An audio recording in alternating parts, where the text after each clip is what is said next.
Hai Unlockers, dimanapun Anda berada, serial kupas tuntas isu-isu rumit manajemen dan solusinya kali ini akan mengangkat sebuah blunder yang memang sangat sulit dan sangat pelik untuk begitu saja dihindari. Anda seperti diberi buah si malakama, dimakan bapak mati, tapi kalau tidak dimakan, ibu mati. Blunder apa kali ini? Mari kita simak obrolan manajemen berikut ini. Coba perhatikan instruksi seorang direktur kepada manajernya dan pergumulan dalam hati seorang manajer atas instruksi yang diterimanya. Sang direktur memberikan instruksi kepada manajernya demikian. Untuk laporan penjualan, gunakan angka-angka ini saja ya.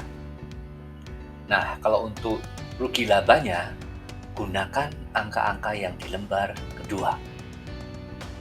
Menerima instruksi seperti ini, sang manajer di dalam hatinya kebingungan dan mengatakan, "Waduh, bagaimana ya ini? Aku kerjakan atau tidak? Aku turuti atau tidak?" Nah, pernahkah Anda mengalami situasi seperti ini? Saya yakin pernah, atau bahkan sering sekali Anda menghadapi hal ini. Pertanyaan sekarang adalah, bagaimana melepaskan diri dari situasi seperti ini? Apa sebaiknya yang kita lakukan?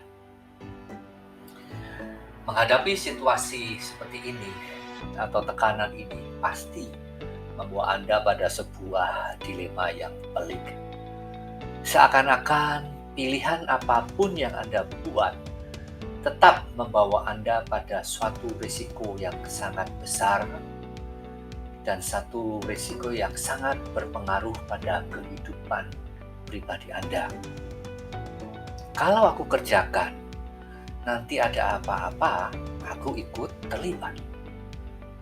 Tapi kalau tidak aku kerjakan, nanti aku kena pecat, atau degradasi jabatanku, atau gajiku bisa dipotong. So, blunder apa yang sering membuat kita terjatuh di dalamnya? Blunder ini adalah mentaati instruksi untuk melakukan tindakan yang kurang etis atau bahkan ilegal.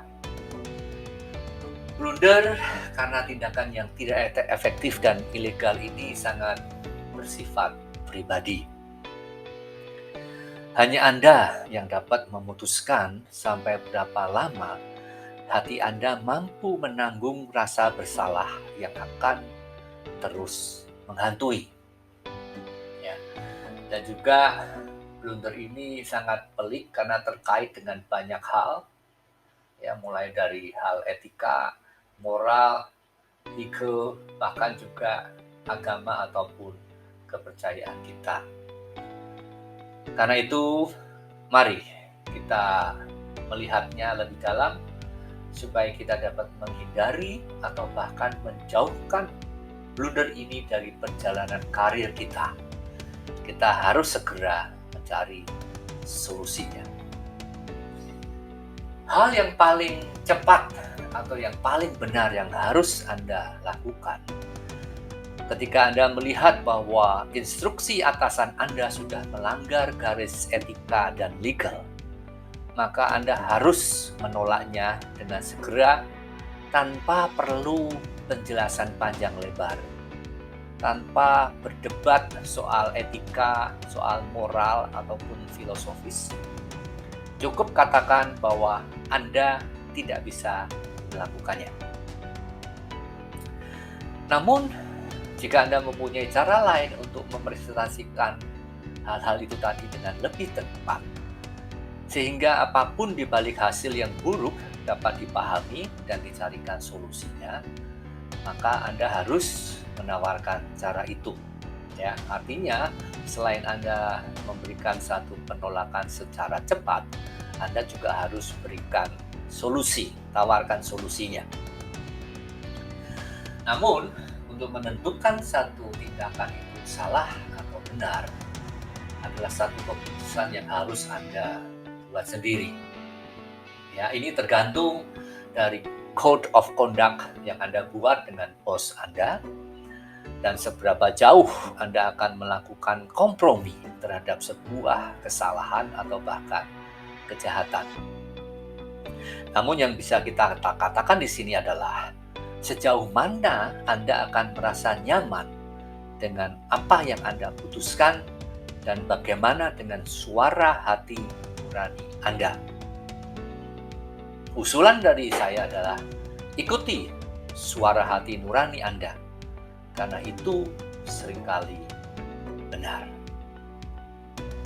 So, jika sedemikian rumit dilema yang kita hadapi, apa yang bisa kita lakukan untuk menghindari blunder ini atau mencegah agar dari awal Anda tidak diajak untuk melakukan pelanggaran-pelanggaran etika atau pelanggaran hukum?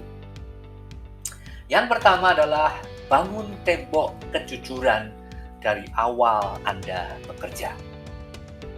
Ada satu pameo yang mengatakan orang akan mencari temannya. Artinya, orang yang tidak jujur pasti akan mencari teman juga yang tidak jujur. Tidak ada orang yang jujur akan berteman dengan orang yang tidak jujur. Demikian pula sebaliknya. Jika reputasi Anda sebagai orang jujur, maka orang akan segan untuk mengajak Anda melakukan yang tidak jujur.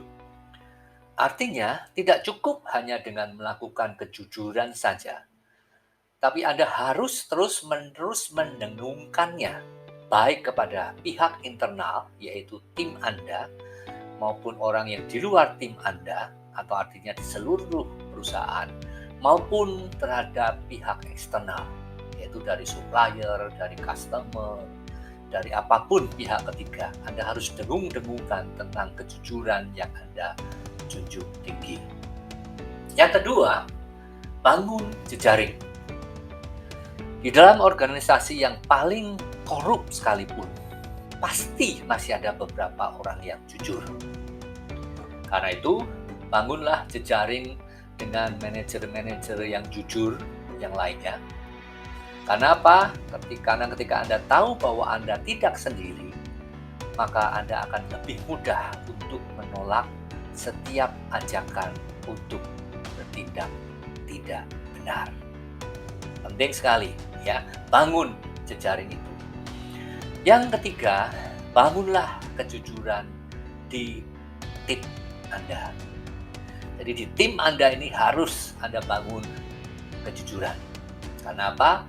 Tembok kejujuran Anda sendiri akan mudah roboh jika hanya Anda sendiri yang jujur di dalam tim yang Anda pimpin. Bantu tim Anda ketika melalui ujian kejujuran ini dan dukung mereka, bahkan ketika situasi sangat tidak mendukung dan bahkan mengandung risiko yang besar terhadap masa depan mereka dan Anda. Karena itu, tetaplah dukung mereka, apapun situasinya. Yang keempat, persiapkanlah life vest atau pelampung penyelamat. Karena apa? Karena di dunia kita ini, kita sering kali melihat atau hampir selalu di mana orang jujur justru hancur. Karena itu kita harus selalu mempersiapkan pelampung penyelamat itu. Yang Anda bisa lakukan apa? Simpan dokumen-dokumen yang dapat menyelamatkan Anda kelak sebagai bukti-bukti. Atau Anda harus mulai mencari lowongan di tempat lain. Satu hal yang harus Anda pastikan adalah apapun jenis tindakan penyelamatan yang Anda buat, Anda harus memastikan itu semua dapat mendukung Anda ketika sesuatu yang tidak enak itu terjadi. Nah, dengan keempat hal itu Anda lakukan, saya yakin Anda bisa untuk menghindari blunder yang begitu mengerikan ini. Final tips apa yang bisa kita berikan? Hanya ada sedikit tindakan yang dapat Anda lakukan untuk melindungi diri Anda dan menjaga integritas Anda. Bahkan terkadang tidak ada yang dapat Anda lakukan sama sekali. Karena yang namanya ketidakjujuran itu selalu terjadi secara berkelompok atau bahkan sudah menjadi budaya organisasi. Saya yakin Anda pasti dapat segera mengidentifikasi situasi seperti ini, di mana ketidakjujuran sudah menjadi budaya organisasi tersebut. Karena itu, jika Anda terjebak dalam sebuah organisasi yang demikian, maka hal yang terbaik untuk Anda adalah keluar dari organisasi itu. Saya ulangi, keluar dari organisasi itu. Memang itu bukan pilihan yang mudah di masa PHK seperti ini, pengurangan gaji secara besar-besaran, atau outsourcing yang begitu merebak. Namun Anda harus ingat, rasa cemas, rasa stres yang ditimbulkan karena ketakutan, karena apa? Karena resiko yang akan terjadi terlalu besar, itu harganya tidak sebanding dengan pendapatan yang Anda terima sekarang ini. Karena itu perhatikanlah baik-baik di mana kita bekerja dan apa saja yang kita lakukan, secara khusus yang terkait dengan hal-hal yang ilegal maupun tidak etis.